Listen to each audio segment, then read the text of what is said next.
తమ సమస్యల పరిష్కారం కోసం హోంగార్డ్స్ ఆందోళన దిగారు. సికింద్రాబాద్లోని గాంధీ ఆసుపత్రిలో కొనసాగుతున్న వారి ఆందోళనపై మరింత సమాచారం మా కరెస్పాండెంట్ అందిస్తారు. అలాగే చూస్తున్నాం మనం అక్కడ హోంగార్డులో ఆందోళన చేస్తున్న దృశ్యాలను కూడా చూస్తున్నాం. ఎవరు వెళ్ళొద్దు, దయచేసి చూడండి.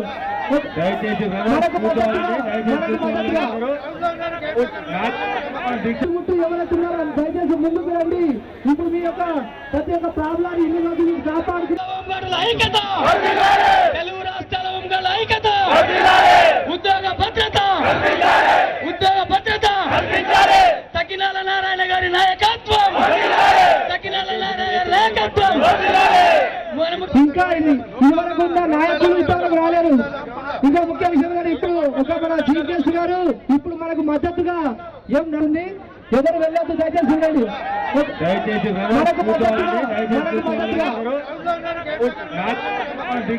ఎవరైతున్నారో దయచేసి ముందుకు రండి.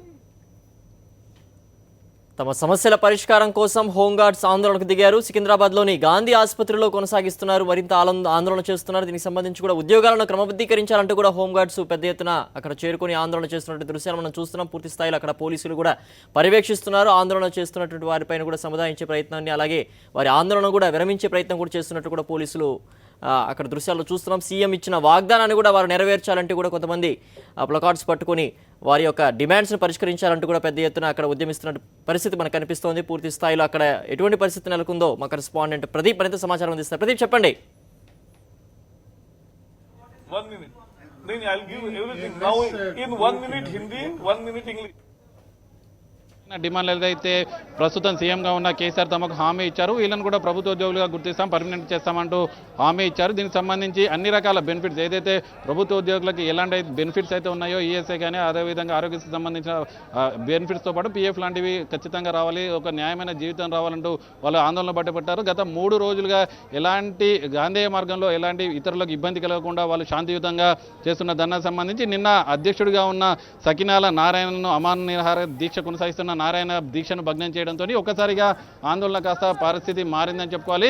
శాంతియుత మార్గంలోనే ఉన్నప్పటికీ ఉధృతంగా కొనసాగుతుందని చెప్పుకోవాలి. ప్రస్తుతానికి గాంధీ హాస్పిటల్ వద్ద పరిస్థితులు చూస్తున్నాం. ఉదయం నుండి ఇక్కడికి ఇవాళ ఒక హోంగార్డ్ సంబంధించి ఆత్మహత్య ప్రయత్నం చేసిన కారణంగా అతన్ని గాంధీ ఆసుపత్రికి తరలించడంతో మిగతా హోంగార్డులందరూ అతనికి సంఘీభావం తెలపడం కోసం వచ్చిన హోంగార్డులు ఇక్కడే తమ ఆందోళన కొనసాగిస్తున్నారు. ఖచ్చితంగా ప్రభుత్వం దిగి రావాలి, అధికారులతో చర్చలతో మేము వెనక్కి తగ్గేది లేదు, ఖచ్చితంగా ప్రభుత్వం నుండి సీఎంఏ మాకు హామీ ఇవ్వాలి, మమ్మల్ని రెగ్యులరైజ్ చేయాలంటూ వాళ్ళు డిమాండ్ చేస్తున్నారు. ఇప్పటికే ఈ హోంగార్డుల తరఫున ఒక బృందం అదర్ సిన్హాతోని, ఐఏఎస్ అధికారి అదర్ సిన్హాతోని చర్చలు జరపడం జరిగింది. ఆయన కూడా ప్రస్తుతానికి సిఎస్ ఢిల్లీలో ఉన్నారు. ఆయన రాగానే ఆయనతో మాట్లాడి సీఎంను కలిసే విధంగా చర్యలు ఏర్పాట్లు చేస్తామంటూ ఇచ్చిన హామీ మేరకు కొద్దిసేపటి క్రితమే వాళ్ళ నేతలు వచ్చి ఇక్కడ సర్ది చెప్పే ప్రయత్నం చేశారు. ఇవాళ ఎవరి స్థానాలకు వారు వెళ్ళిపోవాలి, రేపు కూడా సహాయ నిరాకరణ ద్వారా ఆందోళన కొనసాగించాలని చెప్పిన నేపథ్యంలో ఎవరికి ఇక దీక్ష ఇక్కడ నుండి ఆందోళన విరమించిన నేపథ్యంలో పోలీస్ అధికారుల ఓవర్ యాక్షన్ మరోసారి వీళ్ళను ఆందోళన బాటే పట్టేలాగా చేసింది. ప్రస్తుతానికి కొంతమంది హోంగార్డులు ఉన్నారు. చెప్పండి, ఏ విధమైన డిమాండ్లు మీరు ఖచ్చితంగా ప్రభుత్వం నుండి కోరుతున్నారు? సార్, మాది ఏ విధమైన డిమాండ్ లేదు, ప్రధానమైన ఒకటే డిమాండ్ సార్, మాకు 4వ తరగతి ఉద్యోగులుగా గుర్తించాలి. అది గుర్తించి మాకు ప్రభుత్వం నుంచి వచ్చే లబ్ధి అన్నీ పొందుతాం సార్. మేము ఒకటే చిన్న విన్నపం సార్, మా కేసీఆర్ సారు ఎలక్షన్ మేనిఫెస్టోలో పెట్టారు, హోంగార్డులని 4వ తరగతి ఉద్యోగులుగా గుర్తిస్తాము, హోంగార్డులని రెగ్యులరైజ్ చేస్తామని చెప్పారు సార్. ఆ హామీ ఇంతవరకు నెరవేర్చలేదు.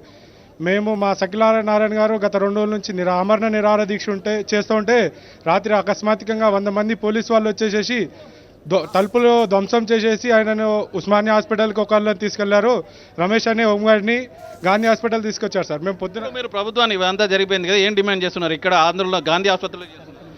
సార్, మా డిమాండ్ ఏం లేదు సార్, మాకు 4వ తరగతి ఉద్యోగులుగా గుర్తించాలి, మాకు రెగ్యులరైజ్ చేయాలి, ఇదే మా ప్రధానమైన డిమాండ్ సార్. మీరే సార్, మేము ఇక్కడికి రావడానికి గల కారణం ఏంటంటే సార్, హైదరాబాద్లో 12,000 రూపాయలతోటి హోంగార్డ్ ఉద్యోగం చేయగలుగుతామా సార్? మా పిల్లలకి ఫీజు కట్టలేదు సార్, మా పాప ఇంటర్ ఫస్ట్ ఇయర్ చదువుతుంది, ఫీజు కట్టలేదు సార్. 12,000 రూపాయలు ఇచ్చేసి మమ్మల్ని బానిసొత్తం లెక్క పని చేపిస్తున్నారు. మాకు పొట్టకు సరిపోద్దా సార్? మా పిల్లలకు తిండి పెట్టద్దా సార్?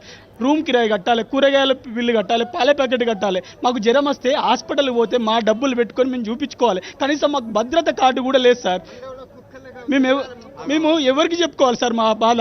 మేము ఇక్కడ అందరికీ శాంతియుతంగా వచ్చినాం. మేము గవర్నమెంట్ని ఇబ్బంది పెట్టడానికి ఇక్కడికి రాలేదు. మా భార్య పిల్లల సంతోషాన్ని చూడడం కోసం వచ్చినాం సార్. నేను 17 సంవత్సరాలు అవుతుంది సార్ ఉద్యోగం చేపట్టి, డ్రైవింగ్ చేసిన. వివిధ రకాలుగా హోంగార్డులు వివిధ శాఖలలో పనిచేస్తున్నారు సార్. 12,000 రూపాయలతోటి హైదరాబాద్లో బతకగలుగుతారా సార్? మీరు చెప్పండి సార్. న్యాయం. హాస్పిటల్ పోతే డాక్టర్ 300 రూపాయలు ఫీజు తీసుకుంటారు సార్, ట్రీట్మెంట్ ఖర్చు. ఒక కానిస్టేబుల్ సార్కి భద్రత కార్డు ఉంటుంది, పోగానే వైద్యం స్టార్ట్ చేస్తుంది. ఒక హోమ్ గార్డ్ దగ్గర డబ్బులు ఉంటాయా సార్ హాస్పిటల్కి వెళ్తే ట్రీట్మెంట్ చేయించుకోవడానికి? మీరు ఇన్ని చేస్తున్నారు, అయినా ఇవాళ ఆందోళన చేపడితే మీ అధికారుల తీరు ఎట్లా ఉంది సార్? మేము మా అధికారుల దగ్గర, ఏసీపీల దగ్గర, సిఐల దగ్గర, అందరి దగ్గర మేము డ్రైవింగ్ చేస్తున్నాం సార్. వివిధ శాఖలలో డ్రైవింగ్ చేస్తున్నాం. మా బాధలు మా ఆఫీసర్లు అందరికీ తెలుసు సార్. సిఐల గారికి తెలుసు, ఏసీపీల గారికి తెలుసు, అడిషనల్ ఎస్పీ సార్లకు అందరికీ తెలుసు సార్. వాళ్ళ చేతిలో ఏముంటుంది సార్? సిఐల సార్ల దగ్గర, ఏసీపీల దగ్గర ఏముంటుంది సార్? గవర్నమెంట్ స్పందించాలి, మా పొట్ట చూడాలి, మా పిల్లల పొట్ట చూడాలి. మా పిల్లలు చదువుకోవాలంటే స్కూల్ ఫీజు ఎట్లా కట్టాలి సార్? మేము 12,000 స్కూల్ ఫీజు కడతామా సార్? రూమ్ కిరాయి కడతామా సార్? మరి మాకు స్వచ్ఛంద సంస్థ అంటున్నారు. స్వచ్ఛంద సంస్థగా నేను పుట్టక ముందు రావచ్చు సార్. ఇప్పుడు అదే విధంగా ఉందా సార్ రాజ్యాంగంలో? ఇప్పుడు కనీసం 100 రూపాయలు తీసుకపోతే 2 కిలోల కూరగాయలు రావట్లేదు సార్. 12,000 తోటి ఉద్యోగం చేపిస్తున్నారు సార్. చెప్పండి. सर ఇబ్బందులు పడుతున్నారు, డైరెక్ట్ గా ఏం కోరుకుంటున్నారు ఈ వాటితో? बहुत तकलीफ हो रही साहब. जो केसीआर साहब बोले से परमानेंट करते हुए इलेक्शन मैनिफेस्टिवल में जो वो परमानेंट करना है साहब, हमारे रेगुलेशन करना है साहब, और आगे भद्रता भी देना है साहब. इतना ఇది ఇక్కడ పరిస్థితి. మొత్తంగా ఏదైతే శాంతియుతంగా గత 3 రోజులుగా మేము ఎవరిని ఇబ్బందులు పాలు చేయకుండా మా అంతటా మేమే ఇబ్బందులు పడుతున్నాము, మా సమస్యలు పరిష్కరించాలి, కనీసానికి ఆసుపత్రికి వెళ్దామంటే ఒక హెల్త్ సంబంధించిన కార్డ్స్ కూడా లేవు, మేమే జేబుల నుండి పెట్టుకోవాలి. ఆ రోజు కూడా మాకు ఆబ్సెంట్ ఉంటుంది, 400 రూపాయల జీతం కూడా ఆ రోజు కోల్పోవాల్సి వస్తుంది. ప్రతి పనిలో మేమే ముందు ఉండాలి, అధికారులకు అన్ని రకాలుగా అండగా మేమే ఉండాలి.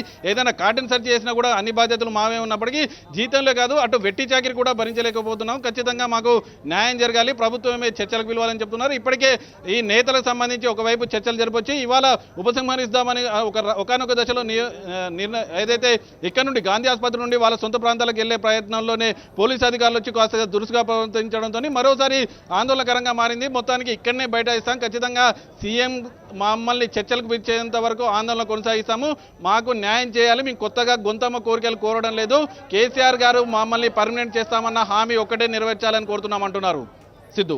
ఓకే ప్రదీప్.